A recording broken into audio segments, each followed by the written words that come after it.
Ny lalàna io no loha-hevitra anasako anao mba haharitra hatramin'ny farany.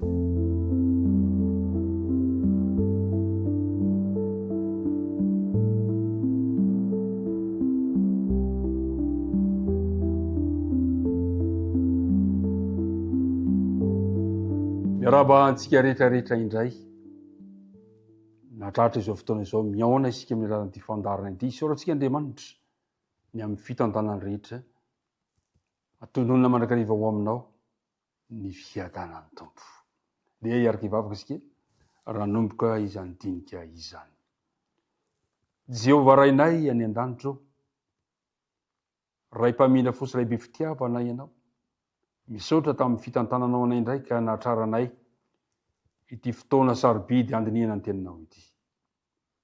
Mamela ny helokay sy ny tsy fahatanteranay, ary ampitoera ty anatinay kosa ny fanena masina, mba hampianatra anay hampitoetra ny teny mba tsy handalo fotsiny eo aminay izany, fa hitondra fitahina kosa ho any andavanandrom-piainanay.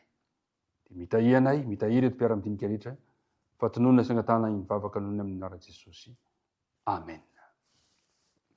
Ny andininy natao tadidina no andeha anomboantsika indray izao fiarahana izao. Salamo fa 110 ka ny andininy fa 310 sy ny andininy fa 410 izay manao hoe tsy ho ady noko mandrakizay ny didinao fa ireny no hamelomanao aho. Anao vonjeo aho fa ny didinao no tadiaviko. Ny lalàna. Ny didin'Andriamanitra izany resahany mpanao salamo amin'ny andininy natao tadidina izany. Mpiara-midinika namana, aza tino fa voalaza ao amin'ny ten'Andriamanitra fa amin'ny Exodus 1:30. Manasanao mba hanokatra amin'ny Exodus 1:30. Exodus 1:30 ka ny andininy fa 4:40. Exodus 1:30 ka ny andininy fa 4:40. Dia izao ny fanambaran'ny ten'Andriamanitra. Ary rehefa vita ny teny nataony tamin'ny Mosesy, nataon'Andriamanitra tamin'ny Mosesy teo telopolo taonanay, dia nomeny azy ny vato fisaka roa izay nisy ny vavolombelona, dia vato fisaka voasoratra ny rantsan-tanan'Andriamanitra. Eto am-piandohana zany dia tiako nisarika antsika fa ilay lalàna izay nandraisan'ny mpanao salamo fanapahan-kevitra manao hoe tsy ho ady loko mandrakizay ny didinao, dia Andriamanitra mihitsy no nanoratra azy tamin'ny ratsan-tanany. Tsy olombelona mety maty, tsy olombelona mpanota, fa ilay Andriamanitra mandrakizay no nanoratra azy tamin'ny rantsan-tanan'Andriamanitra. Ilay mpiara-midinika namana, dia riverenantsika ny dinika fanaovantsika eto.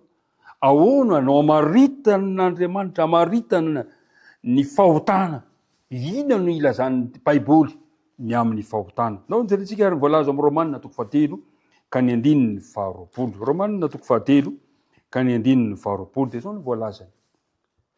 Satria tsy nisy nofo ho amin'ny marinina amin'ny asan'ny lalàna eo anatrehany, fa ny lalàna no azahoana ny fahalalana marina ny amin'ny ota.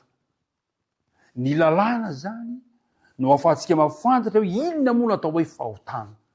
Ny lalàna no ahafahantsika manamarina ota ty ataoko ty, inona ty ataoko ty, tsy mety zavatra ataoko ty. Ny lalàna zany no azotsika fahalalana marina ny amin'ny atao hoe ota. Zao no lazain'ny Jaona amin'ny epistily voalohany, nosoratany amin'ny Jaona voalohany 4, 3 azafady ka ny andininy 4. Jaona voalohany 3 ka ny andininy 4 manao hoe ary izay rehetra manota no mandika ny lalàna, fa ny ota no fandikana ny lalàna. Mazava tsara zany ny fanambarana men'ny ten'Andriamanitra eto, fa ny fahotana dia fandikana ny lalàn'Andriamanitra. Ary fironana eo amintsika tsirairay avy izany toe-javatra izany.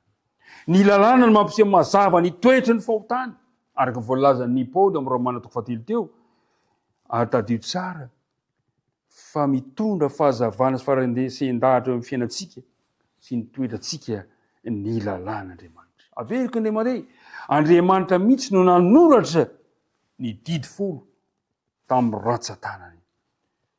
Hitantsika ny didy folo azona vakiana eo amin'ny Exodosy 20, manomboka amin'ny 17 ka hatrany 17 maneho an'izany didy soratan'Andriamanitra tamin'ny teo tendrombohitra Sinai izany.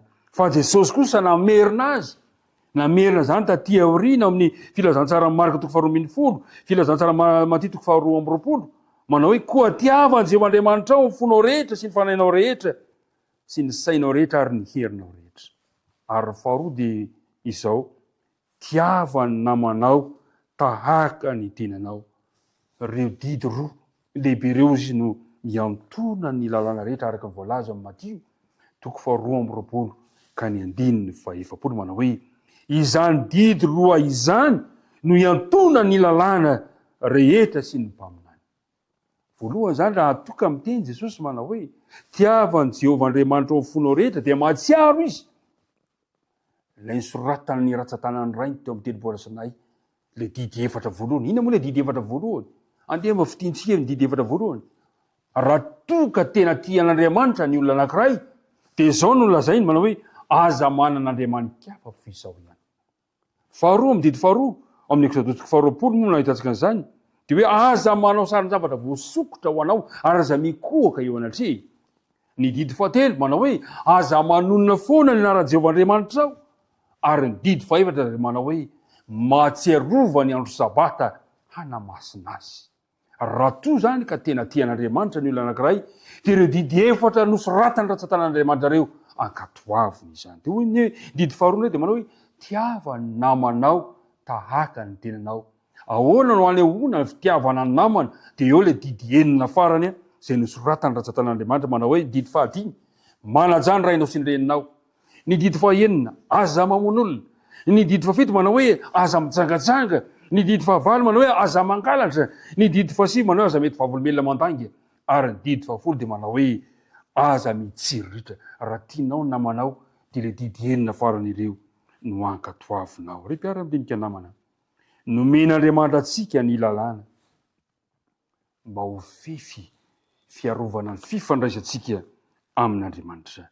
Nomen'Andriamanitra antsika ny lalàna mba hanehoana ny fitiavantsika an'Andriamanitra sy ny fitiavantsika ny mpiara-belona amintsika. Satana dia miezaka mandrakariva hitarika antsika olombelona tsy ho amin'izany fankatoavana izany. Izao no voalaza amin'ny Jaona 1:5. Jaona 1:5 ka ny 9:13. Izao ny fanambarana. Fa izao no fitiavana an'Andriamanitra, dia ny hitandremantsika ny didiny sady tsy mavesatra ny didiny. Raha tianao Andriamanitra, tandremo ny didy. Fa no ohatra amin'izany, raha toka tsy tianao Andriamanitra, ataonao inona moa ny didiny? Tsisy lanao azy. Porofo fitiavana an'Andriamanitra izany, ny fitandremantsika ny didin'Andriamanitra. Ary zay no nahatonga ny mpanao salama rehefa nanapa-kevitra. Salamo 8:100 ka ny 9:7 sy 9:7 zay tikany koa fanapa-kevitra rasionao manao hoe tsy ho adinoko mandrakizay ny didinao. Raha tiako Andriamanitra, tsy ho adinoko mandrakizay ny didiny. Dia hoy mpanao salamo, fa ireny no amelomanao aho. Anao a, vonjeo a, fa ny didinao no tadiaviko. Andriamanitra ne hitahy antsika rehetrarehetra, hitantana ny fiainanao izy. Ka ilay lalàn'Andriamanitra izay nosoratana teo amin'ny vato fisika teo tendrombohitra Sinai, dia nomeny anao ihany koa izany mba hahasoanao, satria tianao izy ary ianao tia an'Andriamanitra. Mba anao an'Andriamanitra hitahy anao an'izy amin'ity tontolo andro ity. Hivavaka ary isika. Andriamanitra rainay, misaotranao izahay ny amin'ny nanomezanao anay ny lalàna izay natao ho fefy ny fiarovanao anay. Nomenao anay ny lalàna mba hafantaranay ny amin'ny ota. Nomenao anay ny lalàna mba hamantaranay ny toetranao. Ary nomenao anay ny lalàna mba hafantarana ny fitiavanao anay sy ny fitiavanay anao. Ampiori izahay mba hitandrona izany lalànao izany, ankatoy izany, satria amelomanao anay, ho fefy fiarovana anay izany lalàna izany. Dia mitahy anay, mitahy amin'ity androany ity, ka ny fanapa-kevitra ny ray sy ny tsirairay avy, dia mba ianao no hitahira izany araka ny habe ny fitiavanao sy ny indra fonao aminay. tononona ny vavaka aminaran' jesosy amen.